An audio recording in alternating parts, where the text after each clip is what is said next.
Hello guys, আশা করি সকলে ভালো আছেন। আমি আলহামদুলিল্লাহ ভালো আছি। আপনাদের সকলের দোয়াই আপনারা ভালো থাকবেন। তো আজকে আমরা যে বিষয় নিয়ে আলোচনা করব সেটা হলো, একজন ভাই গুগলে সার্চ করেছিল, যেটা হলো মোস্ট পপুলার খানস, অর্থাৎ চার মানে পপুলার খানদের মধ্যে যারা রয়েছে। তো তাদের চারজনের মধ্যে যাদের নাম রয়েছে তারা হলো আমাদের সকলের প্রিয় প্রাণপ্রিয় মেগাস্টার কিং খান, বলিউড ভাইজান সালমান খান এবং শাহরুখ খান এবং আমির খান, এবং স্পেশালি যিনি রয়েছেন আমাদের সকলের প্রাণপ্রিয় Hollywood megastar king Khan of the king, king of the king, three Khan is the king, বুঝলেন, থ্রি কিং ইজ কিং, অর্থাৎ ওই তিনজনেরও কিং মেগাস্টার শাকিব খান। তিনি রয়েছেন এই চারজনের মধ্যে একজন অন্যতম।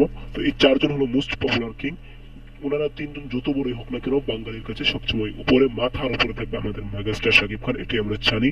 তবে মেগাস্টার শাকিব খানকে সকলে মাথার উপরে রাখবে, এটি আমরা সকলে জানি। তো ধন্যবাদ পুরো ভিডিওটি দেখার জন্য।